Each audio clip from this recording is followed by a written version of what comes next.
bayimbi balekana bakoza kakati ffe twakula nga tulina lot of discipline. Okay. Je baleko Dr. Bbosa.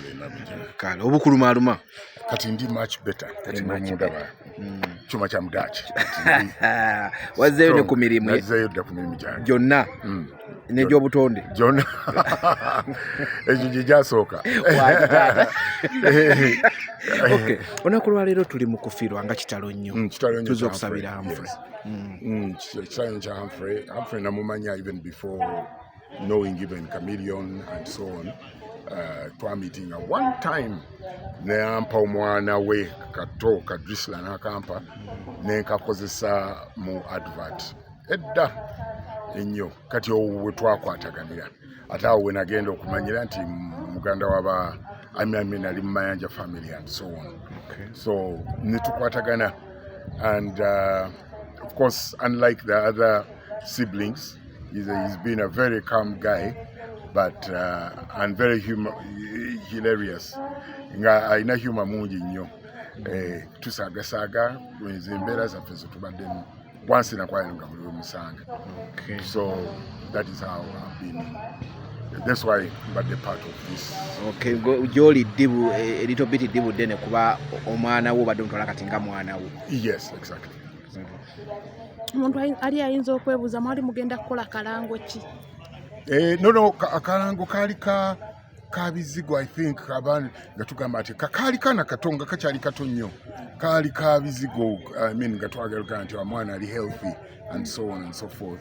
I don't remember which company then. Banga is a Banga company. Banga, it was long time ago. Once in a while. Sigama, but because at eventually I against the neighbor, I will not losing a contact. But when he was still here, literally on and off. Omuntu ali ayinza okwebuuza gwenga Dr. Bbosa embeera eri mu music industry kati buno obudde bagamba ya kiyongobero mwenga mwe abaludde mu music industry kale mu art byonna bina kyekimwera na music muyimbi anti art sobogase byonna embeera eno mugijja mu kyakuyiga ki? No ekintu kino nga bwe ntera okugamba abantu nti twetaaga ebode etukuŋŋaanya wamu. Bode zino ze tulina eziri run by fellow artists and so on tezijja kuvaamu kyamaanyi. Twetaaga ministry of creatives and entertainment nga ekoleddwa government nga mulimu ba technocrats abagirwaninga kati ffe nga ba artists nga tugendayo okurequisitioninga for money okola production tubawa proposals zaffe ne budget ne bayoka bagisanctioninga and so on. Naye zino sente ze bakwata nti baziwadde gundi I mean it is understandable. Fenna tulina ebizibu byaffe as individuals. So muli omu ajja kuba attempted okubaako kikyakola nti so no oba n'okugira mukwano gwa nti so tezijja ku floodinga bulungi muba gundi kubeera well shared muba artists.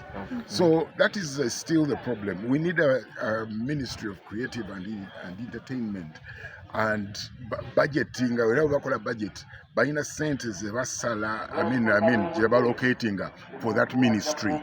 Kati ministry eyo kati nebanga buli we bakola bintu ebyetaagisa I mean proposals ze tukoze artist gundi ayagala kola ki njagala kola show ne gundi ate government kyetamanyi nti ate awo ejja kubanga efunamu ne revenue mungi nnyo because ejja kuyamba ne quality ya production because omuntu akola kakati production nga teyeraliikirira nti sente zinavaawa oba nakola kibuti because abakoze budget government eziwaddeyo kakati bantu kujja kati abantu bajja nga gundi ejjako emisolo gyayo nga eventually tufuna gundi.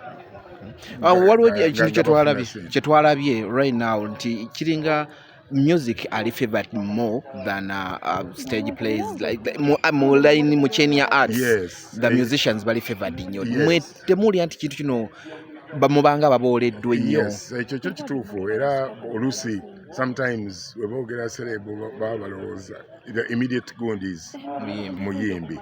Yeah, that is it is nature of late mu .com.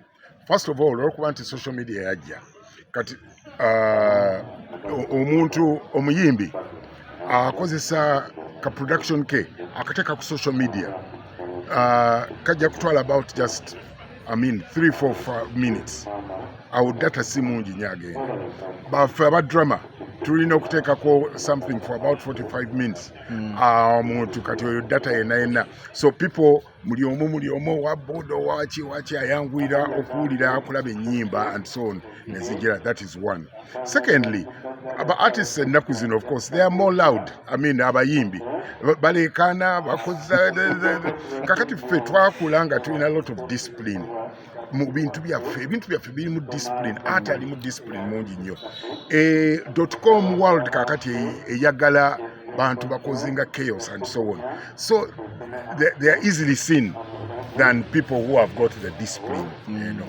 So it is just kulaba ngeri gye tuyinza kuchanging mindset y'abantu ne ba appreciating culture oba ne ba appreciating art ali mu discipline.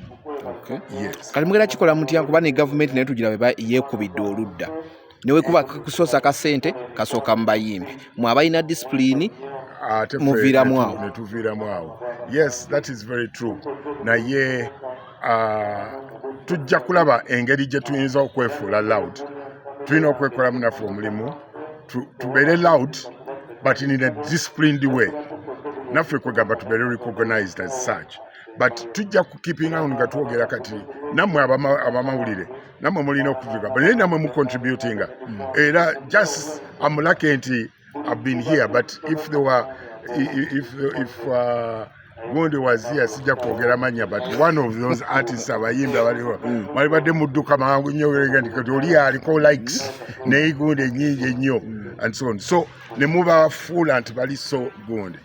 So it is us to see how we make ourselves Gundi out there, loud out there, but nammwe abanamawulire nammwe mulabe engeri gye mutugira kati nga bwe mumbuuzizaako some of these Gundi ebitu affecting nendooka mbabuulira. I think when you bring it out ne mu broadcasting there will be some people abajja okurealizing ne government nti abantu bano gye bali. Kino tekigenda ku affecting yo industry gye mulimu nti abantu bagenda kutandika abaana okujja mu solesole nga baddukira eno nga balaba wali abaana abapya abajja mu industry okuddukira eno ennyo nga balaba walinga wali omulamwa mwagwa nga bagamba mizanyo gyaggwamu. Yes, bajja kusooka kudde bajja floodinga kusooka, but it is short lived. Ndowooza okiraba abaana bayingira chu then omulala n'alyoka azikira omulundi gumu bayingira endongo chu n'alyoka azikira omulundi gumu. So it will keep on coming on like that. Eventually then they bajja kurealizing ate kyoka ekidde bagamba nti history sometimes it repeats itself. Tujja kuddayo ate mu drama naffe tubeere recognized tukipinze our cool tetwagala nnyo ate kubalwanyisa nnyo ng'akasente tekaweddeewo, but this ng'akasente tekaweddeewo munaazuukukira Mukama ajja kutuyamba tujja kafuna toyanziza tujja kubeera bagumu.